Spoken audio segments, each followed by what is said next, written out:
आइए जानते हैं कि प्राण क्या है और ये कहाँ से आता है। प्राण कोई ठोस वस्तु नहीं है, बल्कि ये एक सूक्ष्म ऊर्जा है जो जीवन को गति देती है और संपूर्ण सृष्टि में व्याप्त है।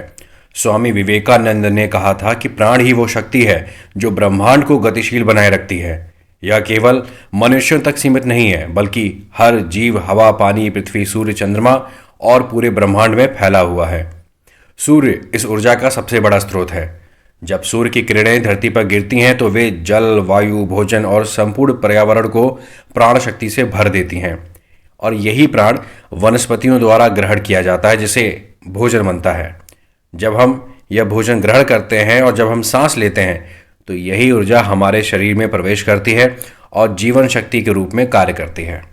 हमारे शरीर में प्राण का संचार रक्त, तंत्रिकाओं और नाड़ियों के माध्यम से होता है।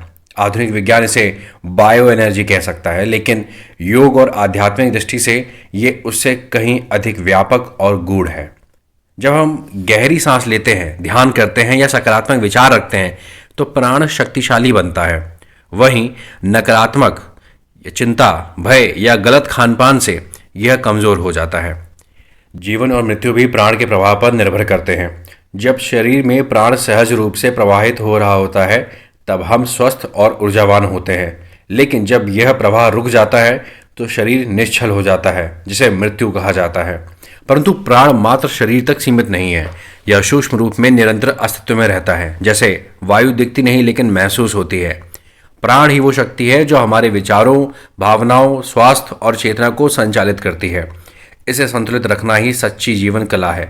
योग, ध्यान, सही आहार, प्राकृतिक जीवन शैली और सकारात्मकता के माध्यम से हम अपने प्राण को शुद्ध और शक्तिशाली बना सकते हैं, जिससे न केवल हमारा शरीर बल्कि हमारा मन और आत्मा भी ऊर्जावान बनी रहती है। दोस्तों, शरीर में प्राणवायु के 10 प्रकार हैं। पहली है धनंजय प्राणवायु। यह संपूर्ण शरीर में स्थित होता है और मृत्यु के बाद भी शरीर की विकिरण क्रिया यानी डिकम्पोजिशन को नियंत्रित करता है। यह कोशिकाओं को संतुलित रखकर शरीर की प्राकृतिक प्रक्रिया को नियंत्रित करता है। इसके साथ यह आत्मा की स्थिरता में योगदान देता है और शरीर त्याग के समय सुखद अनुभव देने में मदद करता है। एक बात और सामने आती है कि जब मृत्यु के पश्चात जब 13वीं मनाते, यानी कि 13वां दिन होता है अंतिम संस्कार के बाद, तब 13वें दिन ही धनंजय प्राण जो है वो पृथ्वी से गायब होता है हमारे शरीर का। दूसरी है उदान वायु। यह कंठ और मस्तिष्क में स्थित होकर मस्तिष्क की स्पष्टता बढ़ाता है तथा भाषा, उच्च विचार शक्ति और शरीर के ऊर्ध्व गमन में सहायता करता है और आत्म अभिव्यक्ति में मदद करता है। आध्यात्मिक उन्नति में भी सहायक होता है। तीसरी है प्राणवायु। यह हृदय और फेफड़ों में स्थित होकर श्वसन तंत्र को सशक्त और शरीर में ऑक्सीजन का संचार करके ऊर्जा प्रदान करती है। यह ध्यान और मन की एकाग्रता बढ़ाने में सहायक होती है। कुल मिलाकर शरीर को जीवंत बनाए रखकर मानसिक शांति प्रदान करती है। चौथी है कूर्म वायु। यह आंखों में स्थित होकर पलकें झपकाने और आंखों की सुरक्षा में मदद कर दृष्टि को तेज करती है। यह हमारी मानसिक दृष्टि और अंतर्दृष्टि को मजबूत करती है। पांचवी है समान वायु। यह नाभि चक्र के आसपास स्थित होकर कर्कल वायु के साथ मिलकर शरीर में पित्त और वात को नियंत्रित करता है। इसी के नियंत्रित होने से हम तंदुरुस्त रहते हैं और इसी के अनियंत्रित हो जाने से हम बीमार पड़ते हैं। समान वायु पूरे शरीर में व्याप्त बाकी वायुओं को संतुलित भी करती है। छठी है कर्कल वायु। यह नाक और गले में स्थित होकर छींकने, थूकने, सांस छोड़ने जैसी प्रक्रिया को नियंत्रित कर नाक के माध्यम से शरीर की सफाई करके रोगों से बचाती है और मानसिक पवित्रता बढ़ाती है। सातवीं है नाग वायु। यह कंठ और मुख क्षेत्र में स्थित होकर और जठराग्नि को संतुलित करती है। पाचन को सुधार कर भोजन के पोषक तत्वों को आत्मसात करने में मदद करके शरीर की आंतरिक शुद्धता को बढ़ाती है। आठवीं है देवदत्त वायु।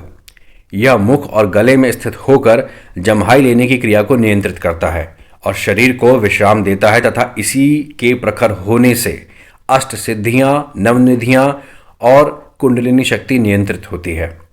नवीं है व्याण वायु। यह पूरे शरीर में स्थित होकर रक्त, पोषक तत्वों और ऊर्जा का वितरण करता है। शरीर की गति और शक्ति को बढ़ाता है तथा ऊर्जा संरक्षण और यौगिक क्रियाओं में सहायक होता है। 10वीं है अपान वायु। यह वायु नाभि से लेकर गुदाद्वार क्षेत्र में स्थित होकर मल मूत्र त्याग, प्रसव और शरीर के टॉक्सिन्स को बाहर निकालने का कार्य करके पाचन तंत्र और शरीर की शुद्धि में सहायक होती है, जिससे शरीर की पवित्रता होती है और आध्यात्मिक उन्नति में सहायक होती है। तो कुल मिला के ये निष्कर्ष है कि प्राणवायु हमारे शरीर, मन और आत्मा के सम्यक विकास में महत्वपूर्ण भूमिका निभाते हैं।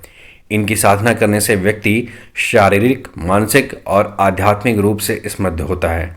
योग और ध्यान द्वारा इनकी सशक्तिकरण संभव है, जो एक उत्तम जीवन जीने में सहायक होता है।